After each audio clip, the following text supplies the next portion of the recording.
Filme bom é aquele que a gente sai do cinema pensando, querendo discutir, querendo conversar mais. Então tá na hora da gente bater aquele papo sobre as minhas interpretações dos grandes filmes daqui de 2017. Mother.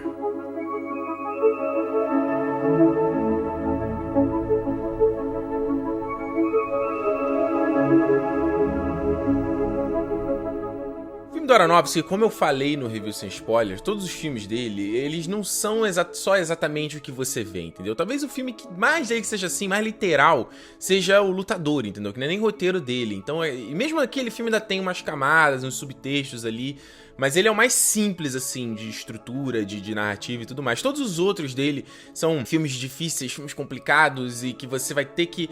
você tá vendo uma coisa, mas não é exatamente aquilo que você tá vendo, entendeu? E o Mãe, eu achei que o Aronofsky não ia voltar a fazer filmes assim depois do fiasco do Fonte da Vida, entendeu? Um filme que não é bem de crítica, não foi bem de bilheteria, sabe? Então eu já fico feliz de ver ele se arriscando de novo, sabe? Pegando esse roteiro aqui que ele escreveu em 5 dias, eu vi até uma entrevista num podcast com ele que ele falou... Normally, films take years. Like Black Swan took 10 years of development from the first time I met with Natalie Portman. Noah was an idea for 20 years. But this one really happened in this kind of 5-day period when I just had this idea and it was sort of like a fever. I stayed awake for 5 days alone in my house just banging at the typewriter and... Como eu falei, um tipo de público que quer ir pra um cinema fácil, que quer respostas fáceis, que quer tudo de mão beijada, vai entrar nesse filme aqui e vai ver ali uma mulher e um cara vivendo numa casa no meio do nada. Começa a aparecer um monte de gente. E aí, depois do nada, entra uma rave, e entra soldados, e começa uma guerra, e... o cara não vai entender absolutamente nada do que tá acontecendo. Vendo ali o filme, eu começo com a visão literal, né? O casal tá ali junto e tal. E aí depois eu comecei a pensar, pô, será que esse filme aqui é sobre o processo criativo do poeta, sabe? O processo criativo do artista. Existem muitas aquelas histórias de artistas que sofrem pra conseguir colocar uma obra pra fora, sabe?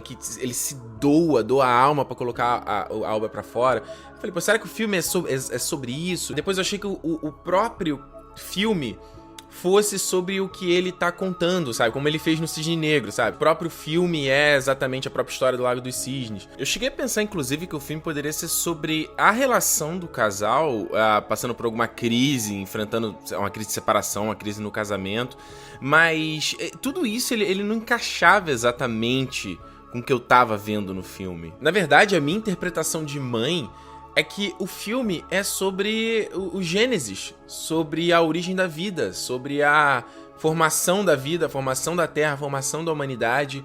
O personagem, você já começa o que chama a atenção é que os personagens não têm nomes, o homem, é ele, ela, sabe? São só os artigos, mas Javier Bardem chama a Jennifer Lawrence de deusa em muitos momentos, sabe? Aquela forma carinhosa e tal. Então, a minha interpretação é exatamente essa, de que o personagem do Javier Bardem, ele é Deus. Ele é o criador, entendeu? Ele é o pai de todos, é o formador da vida e da terra. E a Jennifer Lawrence, a primeira interpretação que a gente pode fazer é o fato dela ser a própria casa, ela e a casa serem uma coisa só. E você tem vários indícios no filme, entendeu? O próprio passo de quando chega o Ed Harris, ela passa mal, entendeu? Sempre que acontece alguma coisa, ela se sente mal, ela tem que tomar um remédio, ela começa a ver feridas pela casa conforme o espaço dela vai sendo invadido.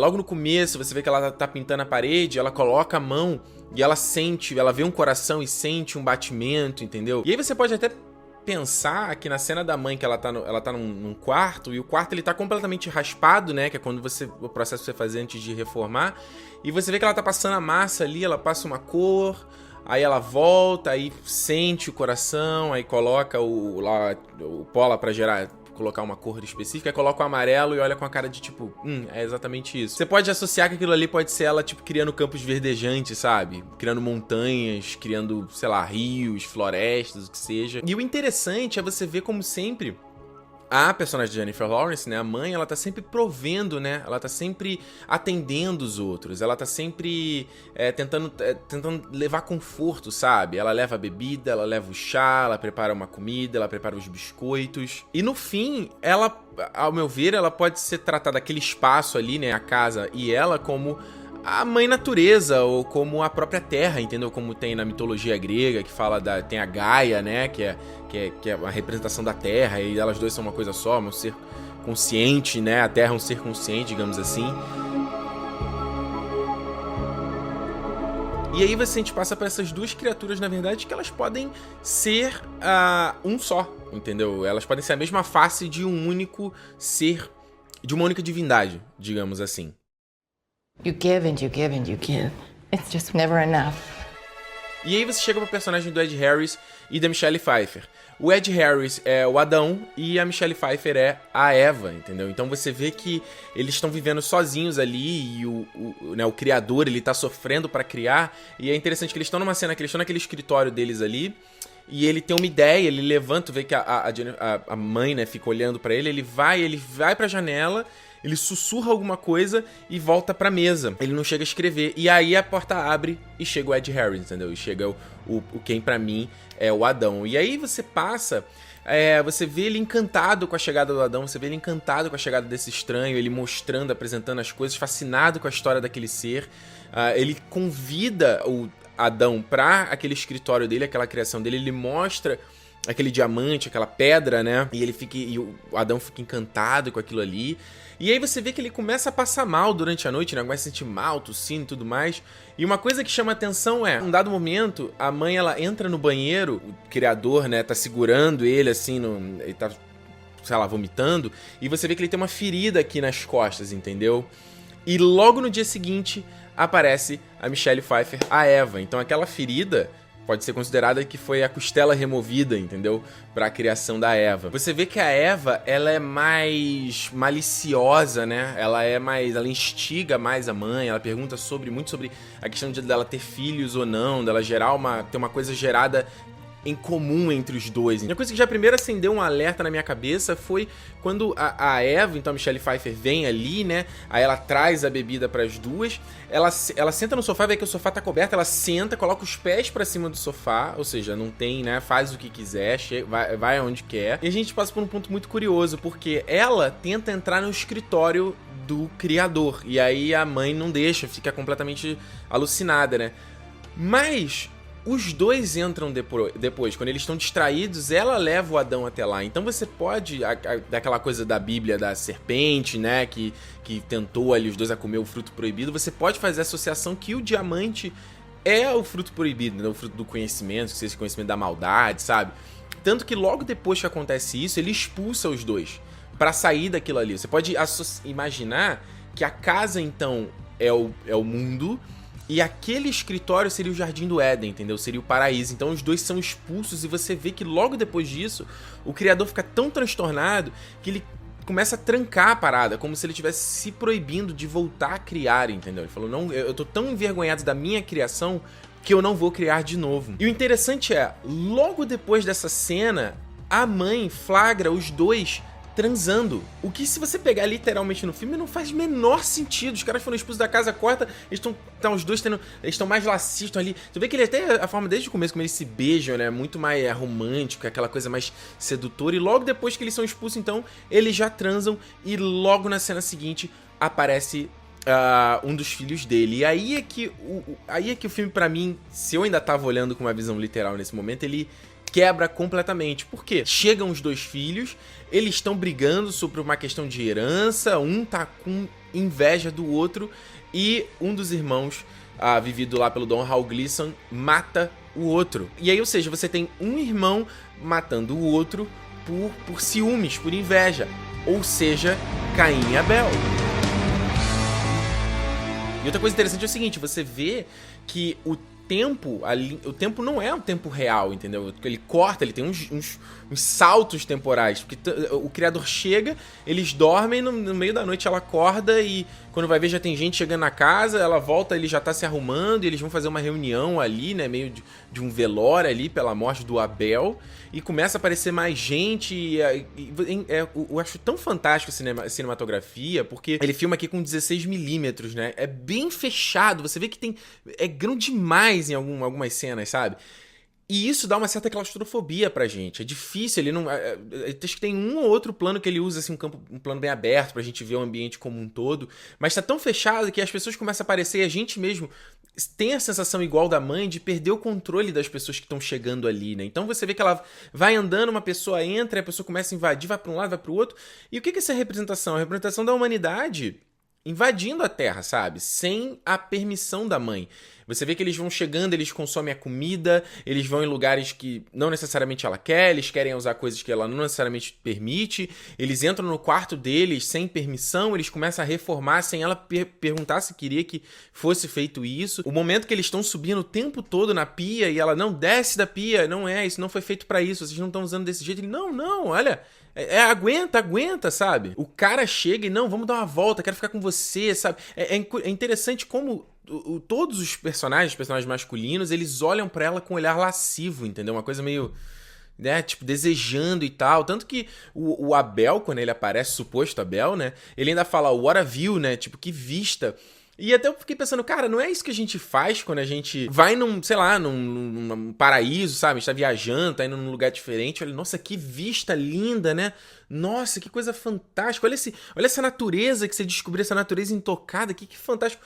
E é interessante como o Aronofsky brinca de ser quase você olhando, no caso da Jennifer Lawrence, desnuda, né? Porque ela até tá usando uma blusinha, né, transparente, que deixa o peito dela à mostra. Até no começo, assim, do filme eu falei, caramba, né? Que, porra, vamos botar a Jennifer Lawrence só porque ela, né, é bonitona, vamos botar ela seminua. Mas não, tem um propósito na história de ser isso, entendeu? Porque a Terra, ela tá desnuda pra gente, né? E aí o brilhante é que os caras quebram o encanamento da pia, começa a alagar a casa inteira, ela expulsa todo mundo da casa deles. E logo depois disso, começa uma chuva incessante. E o que é isso? Isso é uma alegoria pro dilúvio, sabe? Pro dilúvio lá de Noé que extinguiu, né? A humanidade tinha se corrompido e aí a natureza, Deus quis dar uma limpada, né? Uma limpada aqui nessa terra. E aí passa a ser mais interessante, por quê? Eles transam, né? E logo no dia seguinte, o criador acorda completamente inspirado, né? E ele começa a escrever e aí você vê que é muito interessante. Olha como é que o filme coloca pistas.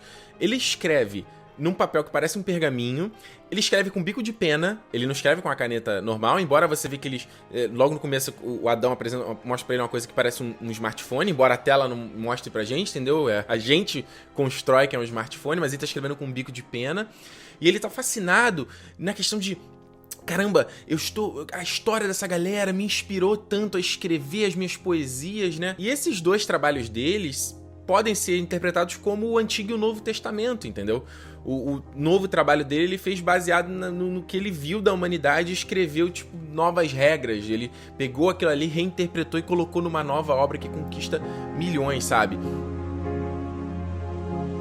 Eu tanto acho que seja isso que você vê que quando ela vai ler o trabalho dele, o Aronofsky corta pra mostrar a casa completamente destruída, eles dois olhando aquilo ali, eles tocam as mãos e as coisas começam a florescer. Ou seja, a obra dele, o Novo Testamento, tá falando sobre, né, a criação da Terra, como surgiu ali aquele mundo, como aquele mundo foi formado. E aí você tem a personagem da Kristen Wiig, que ela aparece, né, eu até fiquei surpreso dela estar aqui no filme. E o que você pode interpretar do personagem dela, ela pode ser dita como... ela pode ser os apóstolos, entendeu? A representação dos apóstolos de Cristo e tal, que espalha a mensagem, né? A mensagem dos mandamentos e tudo mais, que é o papel que ela sendo a publisher dele, é o trabalho, é o que ela faz, sabe? Você começa a aparecer uns fãs ali da obra do cara, né? E você vê que o criador, ele fica fascinado, né? Ele gosta daquela adulação. Ele é distante. É incrível como ele sempre filma, né? O Javier Bardem saindo, indo, ele tá longe, quando você já piscou, virou pra cá, olhou, ele já tá longe lá do plano, sabe? E aí ele aparece com mais pessoas, mais fãs, e cada vez vai aparecendo mais gente. Ela entra no banheiro, tem um cara lá, aí ela sai do banheiro, tem uma fila enorme de pessoas. É interessante, inclusive, nesse momento que ela sai do banheiro, que tem uma rachadura no chão, um ferimento no chão, né, com uma cor meio ambar. E aí vem um cara e fala assim, tira uma foto nossa junta, assim, aí eles dois apontam assim pro bagulho e tira a foto. Na primeira vez que eu vi o filme, eu não captei. Na segunda vez, eu parei pra pensar, cara, Isso aqui pode ser uma metáfora pra, tipo, um vulcão, entendeu? A gente, quando também vai num ponto turístico, alguma coisa assim, e o vulcão é um aferimento na Terra, né? O que tá de dentro da Terra, né, explodindo pra fora. Então essa rachadura no chão pode ser a mesma coisa. E o casal, ela chega que a gente tirar uma foto aqui nesse monumento, entendeu? Que na verdade é uma ferida da mãe. E você vê que as pessoas que estão ali, elas não respeitam as regras, sabe? O casal entra no quarto deles e aí ela, não, sai, você não tem que estar aqui, você não pode estar aqui. Tá bom, é o seu quarto, entendeu? Tipo assim, quem disse que é seu? Aí uma outra, ela tá no banheiro, entra um cara, não, eu tô só explorando. O que você também pode associar com as pessoas que, sei lá, vão em lugares inóspitos, entendeu? Vão fazer uma caminhada, vão fazer uma escalada em lugares que eles supostamente não deveriam estar. E aí é a coisa que eu sempre falo sobre o trabalho do Aronofsky, entendeu? Eu acho que os filmes dele, a narrativa dele, pra mim, ela é sempre uma roda, sabe? Ela começa, vai, até virar uma loucura no terceiro ato. E é magnífico você ver como os fãs vão chegando e vai aparecendo cada vez mais gente e cada vez que ele corta... Existe um trabalho de montagem nesse filme que é inacreditável, porque esse filme, pra mim, ele parece muito orgânico, sabe? A maior parte do filme você não vê a passagem de cena, você não vê as junções de cena, então parece que é uma coisa só, e ela vai no ambiente, depois passa pra outra, depois troca pra outro, e você vai vendo cada vez mais pessoas aparecendo, cada vez mais, e aí começa aquela loucura de ter uma rave, sabe? De ter uma multidão de pessoas querendo entrar na casa, embora a casa não comporte todo mundo, o que também você pode associar com a superpopulação do planeta que a gente tem hoje, sabe? E aí você vê o criador ali, né, tocando os fãs dele, ele passa, ele deixa uma marca nelas como se estivesse abençoando elas, pode fazer a associação. E a partir daí você vê que o criador desaparece, né, e ela fica perdida sozinha com aquela galera que ela não sabe quem são, ela não tá entendendo o que tá acontecendo. Você vê um dos caras que era fã do criador, o careca, né, o velho careca, ele fazendo o mesmo gesto, né, marcando as pessoas, ou seja, como ele falando as palavras do criador como se fossem dele, e aí você começa a ver um monte de tipo de guerra, de rebelião, das próprias pessoas que invadiram aquela casa brigando umas com as outras, você vê referências ao Holocausto, né, das pessoas presas assim por trás das grades, e você vê o Aronofsky, ele, cara, brincando de filmar, como eu falei no review sem spoiler, sabe? Ele conduzindo aquela ação ali da guerra e dos caras aparecerem em você perde noção do que tá acontecendo, você perde a noção geográfica da coisa, sabe? Tem um momento que ela tá num terreno completamente destruído, né? Completamente bombardeado, você vê bomba, você vê cara atirando, aí ela sendo ferida, e aí o criador volta, eles entram, né? Voltam de novo pra aquele ambiente de criação dele, que pode ser aí o Jardim do Éden, o que seja, e ela pare ali o bebê, e ela sabe, você vê, e ela manda, ó, tipo, vai embora, manda essa galera embora, ele não quer mandar aquele pessoal embora, e ele fica feliz com as adorações, com os presentes e tudo mais, até o momento que ela pisca, ele pega o bebê, e quando vai ver, ele entrega o bebê pro povo, entendeu? E o bebê é uma metáfora clara a Jesus Cristo, sabe? E é um dos momentos que eu acho mais chocantes do filme. Também, como eu falei no review sem spoilers, eu acho que, embora o filme não tenha terror, não dê sustos, eu acho essas imagens extremamente assustadoras. Primeiro, do ponto de você ver do povo, né, saudando e louvando, né, aquele bebê, até o ponto de que eles mesmos matam aquele bebê, o que, né, acontece na história de Jesus, né, a própria humanidade que o idolatrava foi lá e o matou. Corta, ela vê o corpo do bebê dilacerado, que é uma das cenas mais chocantes desse ano, sem dúvida nenhuma. E você vê as pessoas comendo, né, os restos daquele corpo, que é comendo o corpo de Cristo, né? Lá a hóstia, né, que tinha, né, quando eu fazia catecismo, né, o vinho, né, que fala que é o sangue de Cristo também. A metáfora é essa, sabe? E aí é impressionante que ela se revolta, né? Ela ataca de volta ali o povo e ela apanha de volta, né? O povo vai lá e massacra ela. E também é outra cena de revirar o estômago, sabe? De você ver a Jennifer Lawrence ali apanhando, ela sendo resgatada pelo criador, e mesmo assim ele ainda, né? Você vê primeiro o povo sempre pedindo, né? Sempre querendo adoração, e depois, me dá isso, me dá aquilo. E depois ele virando pra ela, não, a gente tem que perdoar eles, a gente tem que perdoar, a gente não pode fazer isso, não, tem que perdoar e tal. E aí logo na conclusão do filme a gente vê o apocalipse, né? Ela uma das cenas logo no começo que ela encontra aquele tonel, né? No fundo da casa, lá mais embaixo do porão da casa, tem um sapo lá dentro, que você pode considerar que ali é o núcleo da Terra, o núcleo da existência, entendeu? Aquele líquido que ela sai ali seria o sangue dela, o que seja, e aí incendeia e destrói tudo, sabe? Fazendo então a alusão ao apocalipse e à extinção da raça humana e à extinção da Terra como um todo.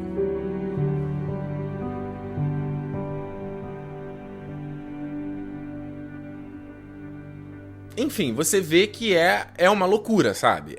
Se você vai pra um filme não preparado pra isso, você obviamente vai sair puto, com razão, sabe? Mas como eu falei também no meu review, eu já conheço a obra do Aronofsky, eu já sei que ele já fez isso antes, então eu não vou entrar num filme dele e achar, haha, ok, isso que eu tô vendo aqui é isso, esse casal mesmo tá aqui. Óbvio que não vai ser, entendeu? Óbvio que tem mais naquela escrita ali.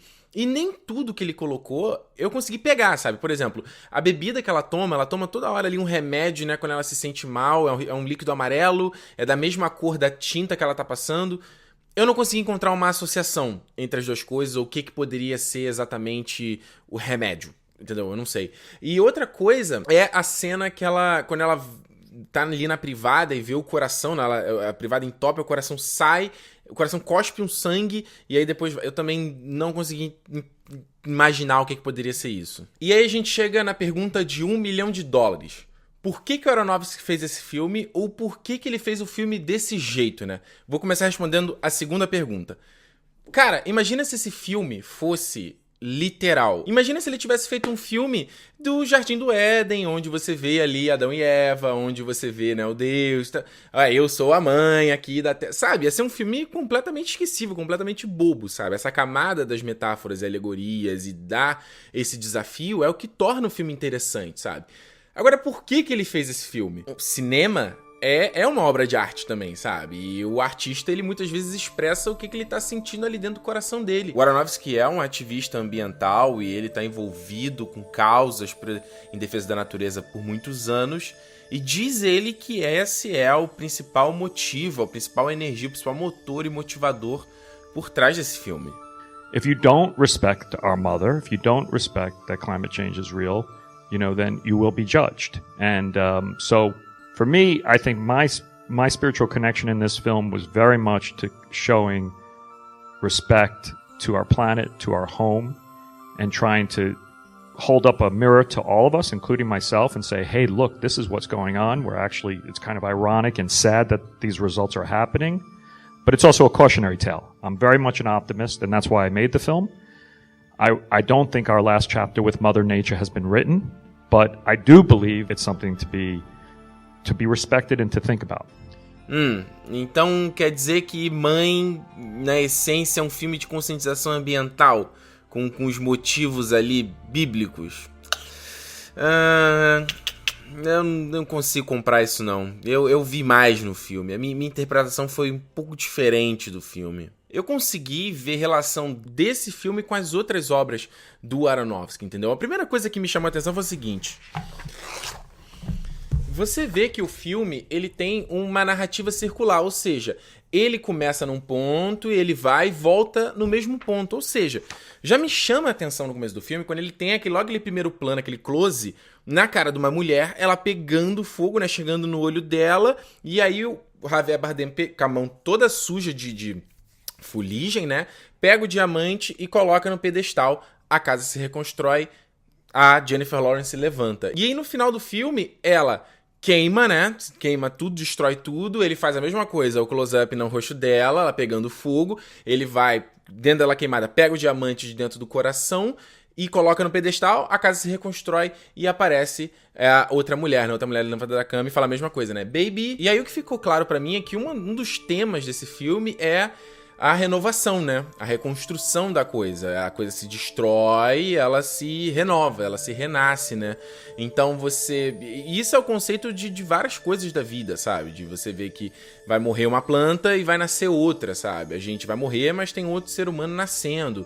Uma estrela morre, mas outra estrela nasce, sabe? Aí no começo é uma mulher, né? Uma terra se destrói, morre, vem outra mulher, Jennifer Lawrence, se destrói, morre, vem outra mulher que com certeza vai se destruir e vai morrer. E aí, pra mim, eu acho que o Aronofsky Todos os filmes dele, ele sempre trabalha no tema da obsessão. Os protagonistas deles não se conformam com a própria situação deles, entendeu? Eles estão incomodados com a própria existência deles, sabe? E eu acho que aqui o criador também é um desses personagens. Todos os personagens deles estão presos no loop, entendeu? Estão presos nessa porta, nesse limite, esse limite da própria existência. Você vai lá no Pi, você tem o Max, ele tá querendo quebrar esse loop e descobrir qual é a fórmula da Terra, entendeu? Qual é lá, quando ele ouve lá o cara falando sobre a Torá, né, que é, inclusive, o livro que também fala sobre Gênesis, né, do judaísmo e tudo mais, e o fundamento do judaísmo, e ele fala lá que a Torá tem ali, que ela pode ter um código secreto, né, matemático, que seria o código, a mensagem secreta de Deus, né? Então você vê, ele quer usar a matemática para descobrir e conseguir quebrar isso aqui, conseguir descobrir a lógica, a razão do mundo, do universo, de tudo mais, sabe? No Hacking ele tá falando sobre drogas, sobre vícios, mas o vício é usado como uma forma de escapismo da mediocridade da existência daquela galera, entendeu? Todos os 4 protagonistas. E só abrindo um pequeno parênteses até sobre o que eu penso a respeito disso, né? Não sou usuário de droga e tal, não é muito a minha praia, mas me fascina muito você ver como as pessoas, sabe, desde sempre procuram uma maneira de você sair um pouco dessa nossa existência, sabe? Se conectar com uma outra coisa, ela ter essa fuga, sabe? Da realidade. Você vê que a galera fala, não, pô, a pessoa que pintou esse quadro, pintou essa obra aqui, quando tava no momento, sabe? Os músicos aí, famosos, compuseram as melhores canções, o cara tava usando alguma coisa e tal. E eu às vezes penso, sabe, que essa é uma forma da gente encontrar, sabe, uma coisa mais divina, uma coisa mais transcendental dentro da gente. Então quando a gente traz pro Hacking, é uma forma de fuga deles, é uma forma de desconexão, né, daquele ambiente que eles vivem. Você vai pro Fonte da Vida, o Tomás, ele considera que a morte, ela não é um processo natural da vida, mas sim uma doença. Então, como toda uma doença, ela pode ser curada. Ele quer também quebrar esse loop. Você vê que o Randy, o lutador, ele precisa da adoração, né? Ele precisa dos fãs, ele precisa do público e ele precisa daquilo pra viver, mesmo que isso significa destruição de tudo à volta dele, sabe? Em Cisne Negro, a Nina, a obsessão dela é alcançar a perfeição.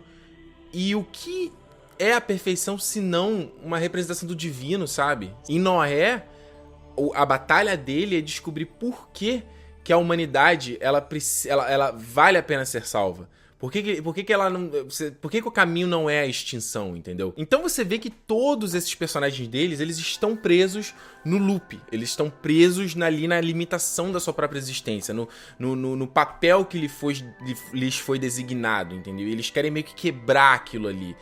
E o que eu vejo o Aronofsky falando aqui, e aí é onde eu falo no meu review, que mesmo as pessoas que entenderem a mensagem podem não gostar, é que eu acho que ele faz uma crítica, de certa forma, ao dizer que o criador também está preso no loop.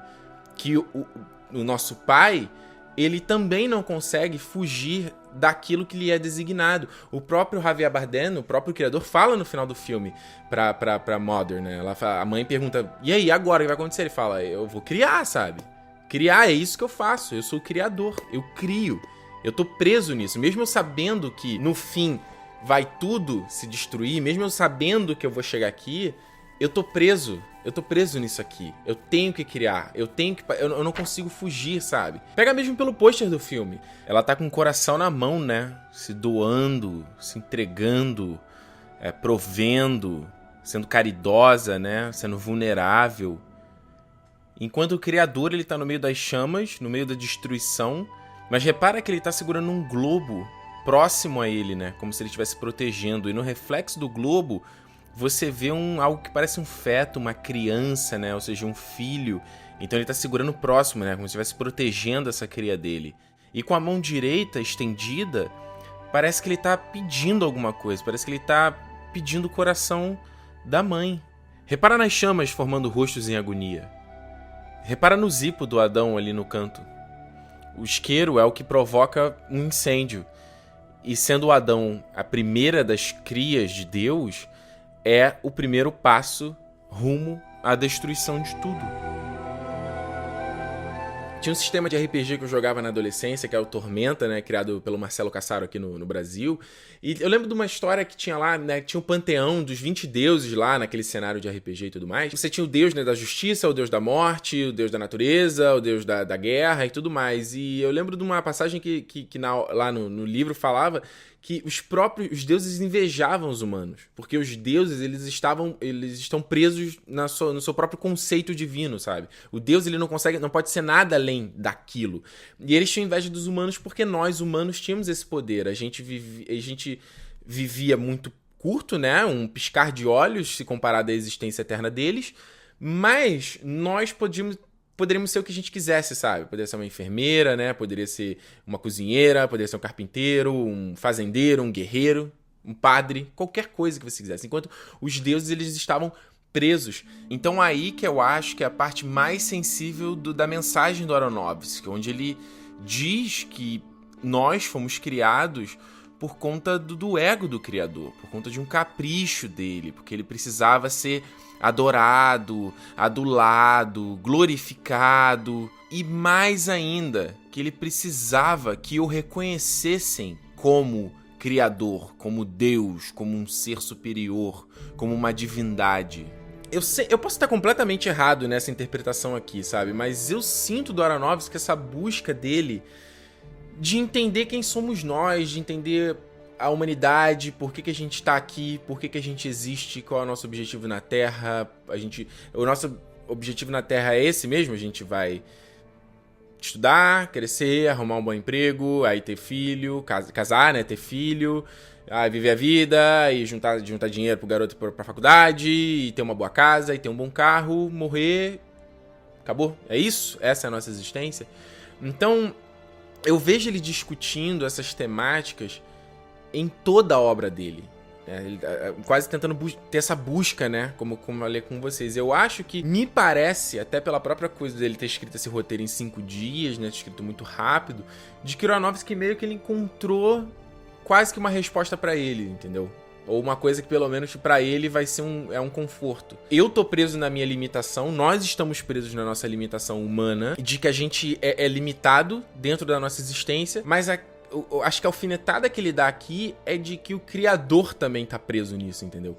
De que todo o universo tá preso nisso. Tudo tá preso dentro desse fluxo de criação, de criação, né? Nasceu, cresceu, viveu, morreu. E se renovou, sabe? No primeiro momento, quando eu assisti o filme, eu saí um pouco pra baixo, assim, porque isso conversou um pouco comigo recentemente. Eu tenho andado muito pessimista, Isso não é de agora, isso já tem alguns anos e tem se intensificado em alguns momentos de que muitas vezes eu fico, qual o ponto, sabe? Qual o propósito? Pra quê que a gente faz isso? Pra que a gente vive, sabe? Você vê essa busca incessante, essa corrida incessante que a gente tem pra no fim não levar a nada, pra gente não ir a lugar nenhum, pra gente morrer e deixar de existir.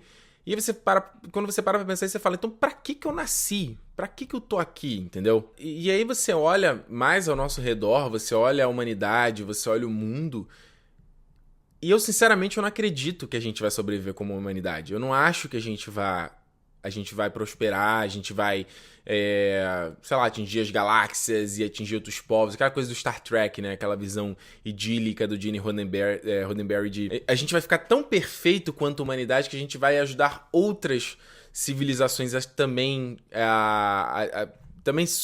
atingirem um sucesso, né? Até conseguirem prosperar e tudo mais. E eu não acho isso. Eu acho que é uma coisa até que ele fala no Noé, não, a maldade está dentro da gente, a gente se mata desde o início dos tempos e a gente vai continuar se matando até o ponto que a gente vai encontrar a nossa extinção ou a natureza vai nos extinguir.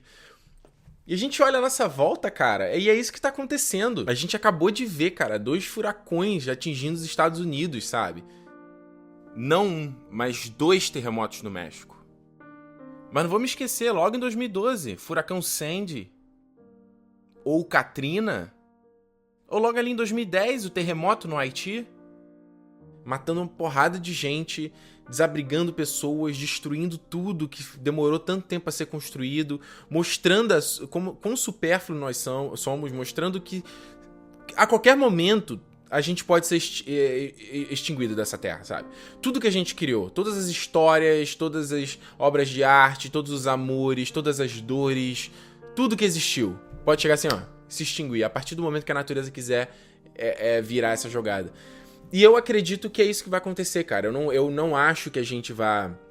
Eu não acho que a gente vá longe, eu não acredito que a humanidade vai viver muito mais tempo, entendeu? Eu acho sim que a humanidade vai acabar em algum ponto, que a Terra vai chegar num ponto que ele vai dar um reset e que vai, sabe, limpar todo esse mal, esse vírus que somos nós aqui destruindo a Terra e consumindo e sendo essa coisa predatória, sabe, usando todos os recursos que a gente consegue. Agora a gente começa a conversar sobre ir pro espaço. Aí eu fico pensando, pra que você vai pro espaço? A gente vai pro espaço pra destruir outro planeta? Pra encontrar outra civilização e destruir outra civilização? E levar a maldade que tem dentro do nosso coração pra outra civilização, que às vezes pode estar perfeita sem a gente, sabe? E a gente já viu isso acontecendo. Se você vai estudar a formação da Terra, a Terra já passou por esses momentos de se resetar e se autolimpar. E quando ela fizer isso, a gente não vai sobreviver. Qualquer coisa que a gente já criou, qualquer relação que a gente teve, isso aqui... nada vai importar, nada vai restar. Não vai existir qualquer registro da nossa existência aqui, entendeu? Então, eu sei que tem muita gente que pensa isso, eu penso isso, e é desanimador às vezes, obviamente, porque a partir do momento que você sabe, que você pensa que nada vai restar e que tudo vai se acabar, você para não ter motivação, você fala assim... Pra que eu vou viver, então? Pra que eu tô fazendo isso aqui? Pra que eu tô batalhando dia a dia? Qual o propósito? Qual o fim, entendeu? Se eu sei que nada vai existir no final. Esse, por exemplo, é um dos motivos que me dá de não querer ter filho, sabe? Pra que eu vou botar um outro ser humano nesse mundo que não precisa, que já tem gente pra caralho nesse mundo, não precisa de mais um, não precisa do meu. Eu não vou botar um ser humano pelo meu ego, porque eu quero ver... Se eu quisesse um filho, eu poderia muito facilmente adotar, mas não, eu quero botar o meu filho, porque é o meu ego, eu quero me ver representado ali, certo? Eu vou fazer isso só pra isso, só pra ter mais um nesse planeta que não precisa mais, sabe? A gente tá vendo o nosso mundo andar pra trás, cara. A gente tá vendo a gente retroceder. A gente não tá indo pra frente, a gente tá indo pra trás. As pessoas continuam se matando, as pessoas continuam se odiando por bobagem. As pessoas continuam discutindo cura gay em 2017. Sabe? As pessoas estão discutindo coisas, intolerância religiosa, em 2017. As pessoas estão discutindo quem foi que inventou o Deus melhor em 2017. Pra mim é um absurdo, sabe? Pra mim é triste. É desolador. Como é que você consegue ter uma esperança nisso? Como é que você consegue acreditar que a gente vai... que algo vai sair disso quando a gente vê tantos indícios do contrário? Então, o Mãe, ele me fez pensar muito sobre isso. Muito, sabe? O próprio Aronofsky aí, né? Numa entrevista aí falando, não, a humanidade há uma salvação, a gente pode sim. A gente não vai, cara. A gente não vai se salvar. A gente não vai melhorar. Essas iniciativas do aquecimento, para combater aquecimento global, isso não vai dar em nada, cara. Isso não vai dar em nada, porque a gente não vai remediar o dano que a gente já fez, entendeu? A gente vê, isso eu fico chocado, a gente vê o cara matando outro animal por esporte, sabe? Você vê uma pessoa segurando o animal morto em cima, assim. Por que você matou aquele animal? Ah, não, porque eu queria saber que eu podia matar. Isso é bem diferente, entendeu? O cara matar pra se alimentar, como a gente vê no Avatar, né? A Neytiri, ela mata o animal, mas ela pede perdão a ele e agradece que a morte dele vai significar a existência dela. Mas nesses casos, não, você vê o cara matando porque ele quer ver que se ele pode, entendeu?